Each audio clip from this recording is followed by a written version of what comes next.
अस्सलाम वालेकुम। उम्मीद करता हूँ आप सब लोग खैरियत से होंगे।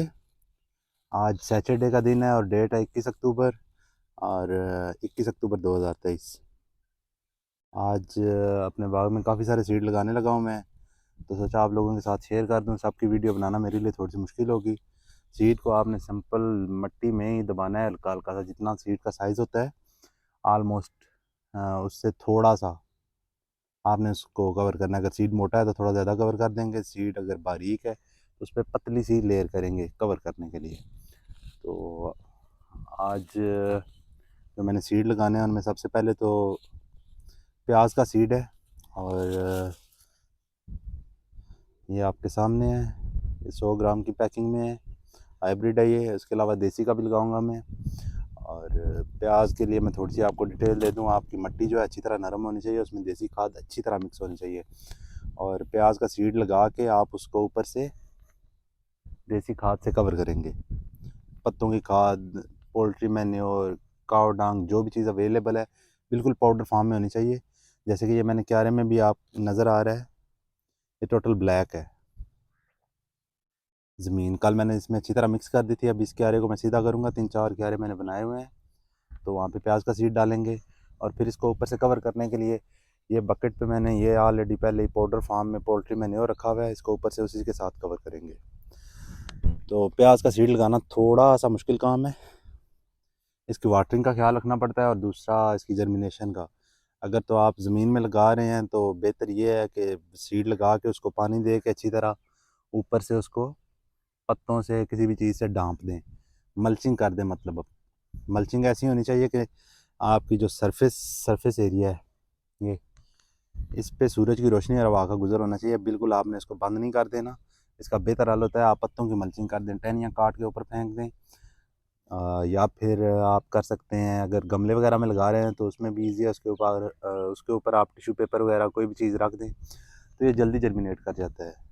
और दूसरा, सीड लगाते वक्त ये बात जहन में रखनी चाहिए, कोई सा भी सीड हो, आपकी मिट्टी मॉइस्ट होनी चाहिए, ना ओवर वेट हो और ना बिल्कुल ड्राई हो। ड्राई में सीड डालेंगे तो वो भी जर्मिनेट नहीं करता, ओवर वेट में डालेंगे तो वो भी सीड जर्मिनेट नहीं करता। वो मिट्टी के जैसे ये टुकड़े बने हुए हैं ना, इस तरह के टुकड़े बन जाते हैं, सीड इनके अंदर फंस जाता है। अब ये टुकड़े हैं, ये टूट रहे हैं। मिट्टी आपकी सॉफ्ट होनी चाहिए, बिल्कुल सॉफ्ट। तो सीड लगा के उसको अच्छी तरह पानी दे दें और उसको ऊपर से कवर कर दें। ये राइट टाइम है, थोड़ा सा लेट है बल्कि। प्याज का सीड अक्टूबर के स्टार्ट में लगा देना चाहिए, जब थोड़ी सी हीट हो मौसम में, थोड़ी सी, मतलब आपका टेम्परेचर 30 से 32 डिग्री के दरमियान हो, तो तकरीबन एक वीक के अंदर अंदर ये अपनी सारी जर्मिनेशन कंप्लीट कर लेता है। और अगर आप लेट लगाएंगे तो ठंड की वजह से इसकी जर्मिनेशन पे असर पड़ता है और ये लेट जर्मिनेट होता है। तो सीड मैंने आपको दिखा दिया है, तो अभी स्टार्ट करते हैं इसको लगाना। काफ़ी अच्छी वैरायटी है और इसकी स्टोरेज भी काफ़ी अच्छी है।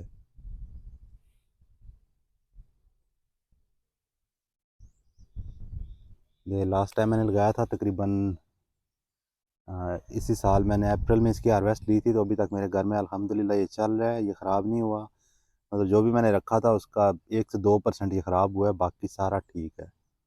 ये रॉट नहीं हुआ। ये यहाँ के क्लाइमेट के लिए सूटेबल है।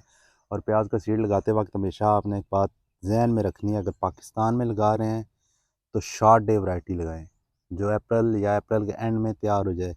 लॉन्ग डे जो वैरायटीज़ हैं उनको दिन में तकरीबन 15 से 16 घंटे की धूप चाहिए होती है, वो जाके जून में तैयार होते हैं और वो प्याज जल्दी ख़राब हो जाता है।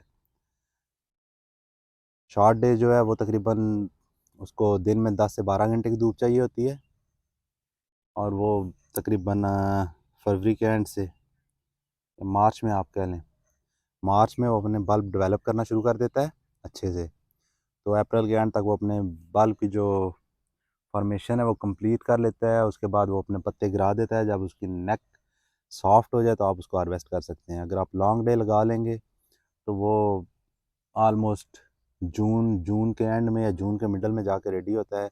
और उस टाइम प्याज की हार्वेस्टिंग थोड़ी सी मुश्किल होती है, यहाँ पे हीट काफ़ी ज़्यादा होती है, जिसकी वजह से फिर वो उसके ख़राब होने के चांस ज़्यादा हैं। तो बेहतर यह है शॉर्ट डे सबसे बेस्ट है। ये आपको जल्दी हार्वेस्ट मिल जाती है और इसकी स्टोरेज भी अच्छी है। अगर आप अच्छे तरीके से इसको ड्राई करके स्टोर करेंगे तो ये जल्दी ख़राब नहीं होता। तो मिट्टी आपके सामने है, मिट्टी मैंने तैयार की हुई है। बस इसको एक दफ़ा नरम करना है खुरपे की मदद से और उसके बाद सीड डाल देना है। तो मैं आपके साथ थोड़ा सा इसका प्रोसेस शेयर करता हूँ, क्योंकि सारा सीड लगाते हुए मुझे काफ़ी टाइम लग जाएगा, क्योंकि सब क्यारों की मिट्टी मैंने नरम करनी है। एक क्यारा ये है, उसके बाद एक ये है, और उसके बाद एक ये साइड पे है, और उसके बाद वहाँ पे भी, वो भी रेडी नहीं है, उन पे काफ़ी सारा टाइम लगेगा मुझे। तो अब फिर शुरू करते हैं। मैं दिखाता हूँ आपको थोड़ा सा इसका प्रोसेस। तो बाकी फिर मिलेंगे इंशाल्लाह जब ये निकल आएगा। तो ये थोड़ी सी स्पेस मैंने रेडी कर ली है। तो ये प्याज का सीड है, जैसा कि आपके सामने देख सकते हैं इसको। और अब मैं वहाँ पे आपको लगा के दिखाता हूँ लगाना कैसे है। बिल्कुल सिंपल है, कोई एक्स्ट्रा एफर्ट नहीं करनी है आपने। सिंपल, ये आपकी मिट्टी तैयार है, आप यहाँ पे एक लाइन लगा लें किसी भी चीज़ की मदद से। उसके बाद थोड़े से गैप पे फिर एक लाइन लगा लें। उसके बाद इसी तरह गैप में लाइनें लगाते जाएं।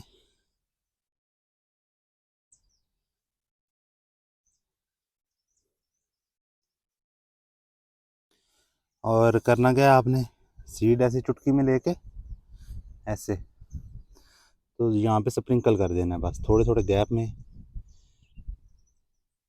ज़्यादा खुला नहीं लगाना प्याज का सीड, क्योंकि इसकी जर्मिनेशन जब होती है तो ये सिंगल स्टेम होता है। तो थोड़ा एक साथ लगाओ तो उसका रिज़ल्ट काफ़ी अच्छा मिलता है। फिर अगर दूर दूर होगा तो वो थोड़ा लैगी हो जाता है।